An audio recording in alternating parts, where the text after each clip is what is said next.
This is the bracket for Cryptid Combat.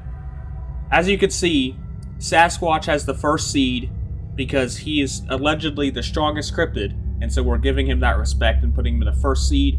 He'll be going up against the wild card. The rest of the matches are here. I'm here with my co-host, and we're going to give you a preview of these matches so you can look forward to the matches. Yes, sir. These matches are going to be legendary, some might say. The endings of them you might not expect.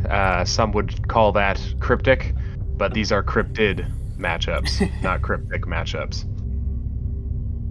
I guess this would be a good time to go ahead and explain how it's going to be done. I have a simulation that's going to run these matches. We put the data in, and it's going to simulate 3 rounds. Each round, there's going to be 100 bouts, and whoever wins more bouts out of the 100 wins that round. The first round will be in one of the monsters' home domain. The second round will be in the alternating monster's home domain, and the third round will be in like a neutral arena. It's described as sort of like a gladiator arena, just open area where there's nothing they can really use to their advantage, no terrain. And whoever wins more rounds will win, and that's how it'll be decided. And so with that, we'll go ahead and the first matchup we can't really look at right now, but it's Sasquatch versus a wild card. We would assume, given the premise of this Bigfoot being the strongest monster, you would think that he has the advantage here, even not knowing his opponent.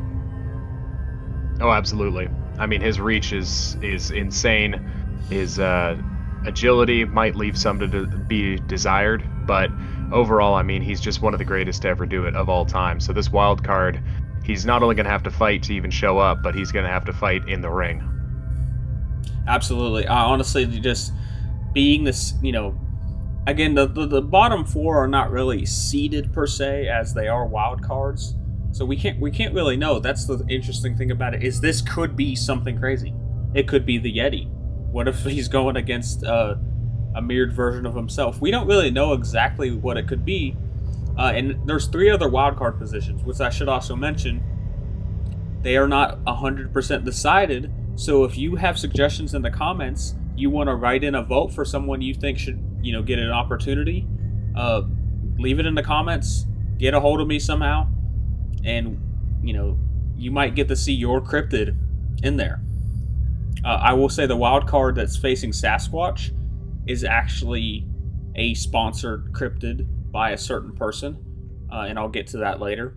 But yeah, either way, the next matchup would be the Flatwoods Monster versus the Beast of Gevaudan. Is that close? I know we looked it up before. Yes, there we go. I'm glad you had that ready to go. So Flatwoods Monster, it's a robot, and it's fighting a robot alien thing. I honestly don't really know what it is. It's fighting what's essentially a werewolf. Honestly, like, the more I look into it, a lot of people think the Beast is just a lion that got let loose or something like that. But we're going with like the mythical interpretation, the legend, and that's what I'll say for all of these. We are assuming, to an extent, we're assuming the more fun mythical interpretations. So obviously, like the Sasquatch, for example, he's not going to be the time traveler Sasquatch. It's kind of more of the common consensus, but also with suspension of disbelief. So if there's a rational explanation, like a super rational one, we're probably not taking that one, because do you really want a lion in the bracket? I'm not really sure. Absolutely not. These are mythical creatures for a reason.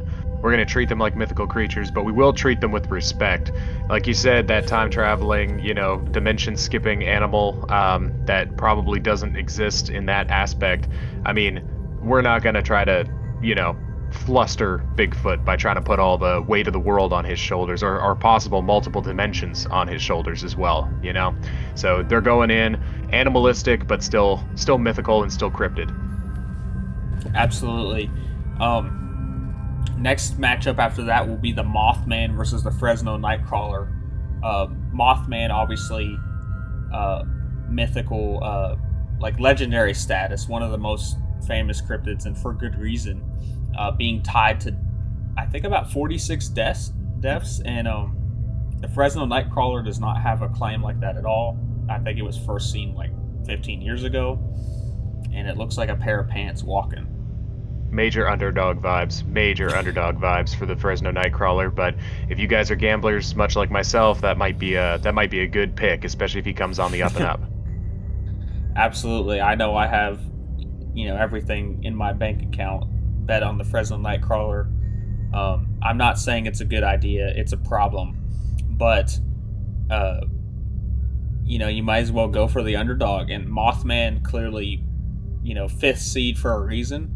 Some might even argue fifth seed is a bit conservative, but the Mothman likely to win that one. But like I said, you can never count a cryptid out. You don't know what who knows what the Nightcrawler can really do. The next matchup, number 4 seed Dogman versus another wild card. So we really can't speculate on the wild card. However, the Dogman, honestly, that seeding, like I said, it's kind of a thing where I might be, if I were seeding it, I don't know who put this together, but I'd probably put Mothman over the Dogman. However, the Dogman is certainly formidable. Absolutely, but he has no control over the air. I mean, that's one thing we always said about Mothman since the beginning. We saw him in the training camps. He always takes advantage of that height reach that he's got. Absolutely. Dogman, I will say honestly, off the top of my head, my research is lacking for Dogman. However, it's another bipedal canine, and I know it's pretty impressive. It's tied to a maybe true or not true story of people being killed, and I believe it's from Michigan. And that's about all the. They call Michigan the oven mitt of the Midwest, and that's for good reason. I think Dogman's got kind of a hand in that. Absolutely, and I think that about says it all. I have nothing really to add to that, so we're just going to move on. The 3rd seed, the Thunderbird, will be facing another wild card. You have to think, just these two being seeded that high, Dogman and Thunderbird, they're probably going to win their matchups. But who knows who could come out that door? Absolutely. We will see that on fight day. And Thunderbird, I think I'm a little biased towards Thunderbird because of our previous work experience together. He was kind of a club mascot for us of sorts. So I'm a little biased towards him. So this wild card's definitely got something to beat here. And that's actually the precise reason I'm biased against him. However, we're gonna move on to the next. Just kidding. Thunderbird. I know it's a Native American tradition. I actually am not sure. Is Thunderbird actually like a local to the area, like the Oklahoma area, or is that like just more widespread and it was just adopted as an Oklahoman thing?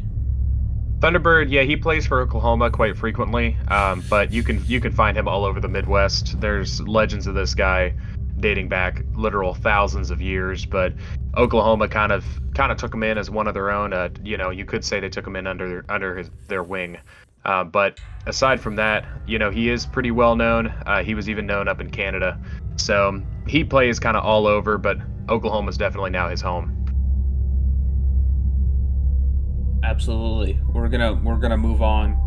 This next match, Dover Demon, 11th seed versus the 6th seed, the Lizard Man. Specifically, I mean, there's only one real famous one, but Lizard Man of Lee County, Lizard Man of Skateboard Swamp, a personal favorite of mine.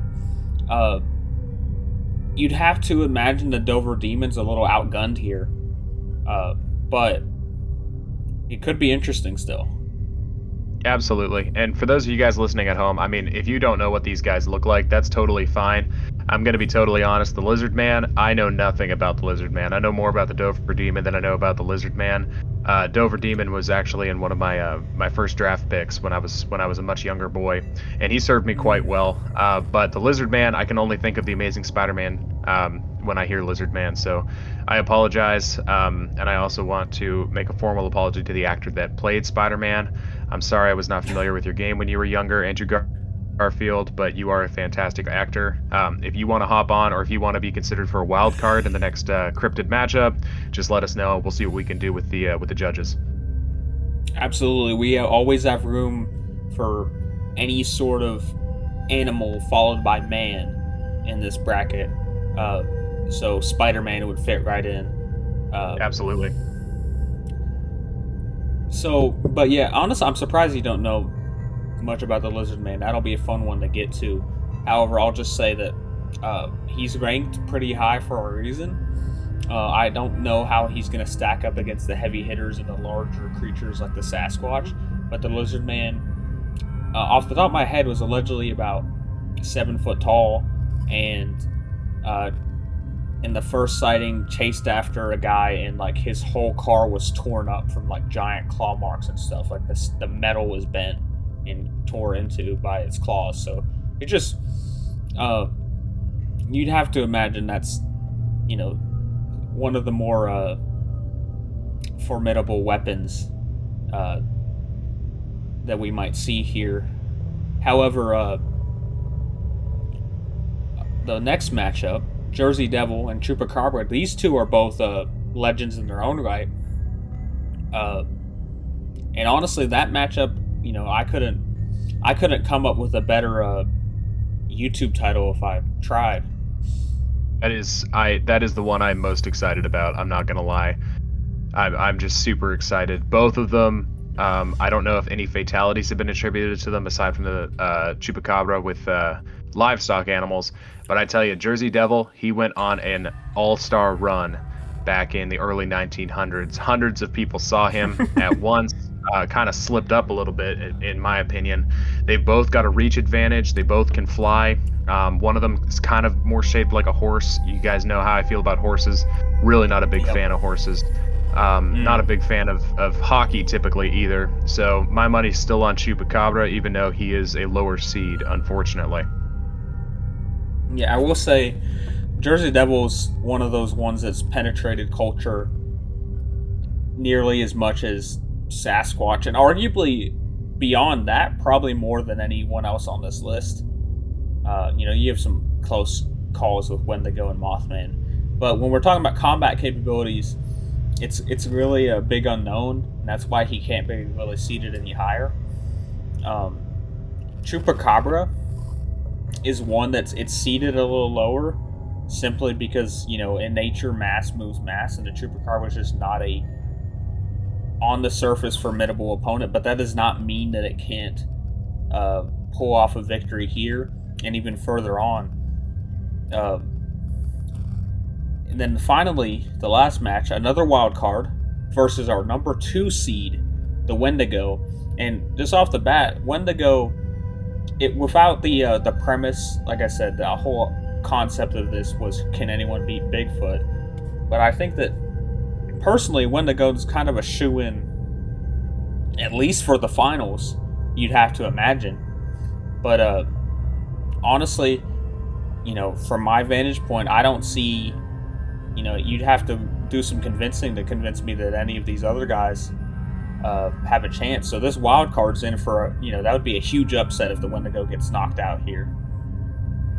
That would be, I can't even imagine a world where that happens. The Wendigo is such an interesting little critter.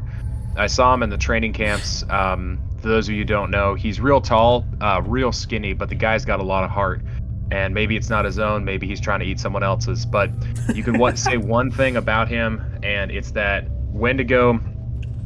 A lot of people talk a lot of stuff on Wendigo online. Oh, I saw a Wendigo, I saw this, I saw that, and he's always getting confused for his southwestern cousin, the Skinwalker, which is very frustrating for him. I totally get it.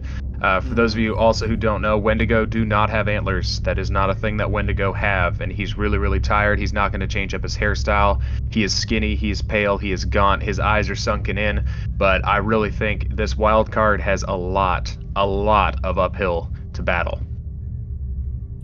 Absolutely. Like I said, the other wild cards are facing, pretty tough people, but whoever this is, I commend him for stepping up. That's all I can say. And so Absolutely. that's a summary of the bracket here. Go ahead and let us know if you have any predictions about how this is going to pan out. If you can send a bracket that's 100% accurate, I'm not going to do anything really, but that'd be cool. So I mean, yeah, it would be really awesome. We might think that you're like a fortune teller or something. Absolutely. That would be, you might be in the next bracket if you're able to pull that off. I'm not sure how well that ability would actually help with battle, but, there's something we can offer you. But to move on to the preview, Sasquatch is facing a wild card, and we're going to go ahead and announce it here. That wild card, hailing from Australia, is the Bunyip.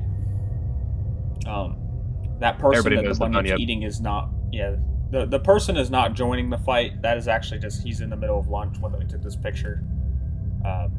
It is kind of an unflattering picture. It's kind of like you're campaigning for Sasquatch. Like, kind of like the Republicans and Democrats do, where they just get a really unflattering image and then put a quote out of context. That's kind of what's going on here. I'm sensing a little bit of hostility towards the Bunyip. Now, I can't say too much because Sasquatch is my man. He's always been my man since day one. Saw one of his cousins down in Florida, seemed like a pretty chill guy. So we will have to see. You guys will have to see how this match turns out. For sure. I think the Bunyip probably has a chip on its shoulder. Not being even seeded or ranked or considered originally. However, it was suggested to me by a friend, and the Bunyip has earned its way into the wildcard slot, and it has a chance to pull a big upset here and completely turn this entire show on its head. But that's about it. We're gonna go ahead and set it off here. Tune in. Coming soon, this match, Sasquatch versus Bunyip. We will see if Bigfoot truly is able to defend his title as the strongest cryptid. Yeah, we will see. And you said chip on the shoulder. I just want to add one more thing. I got one word for this matchup. Australia versus the United States. I mean, this is a classic matchup. It's a tale almost as old as time. Australia's always got a chip on its shoulder when it goes against the United States, and I'm sure the Bunyip is really feeling the pressure of his prison colonies, trying to support him behind him. Absolutely.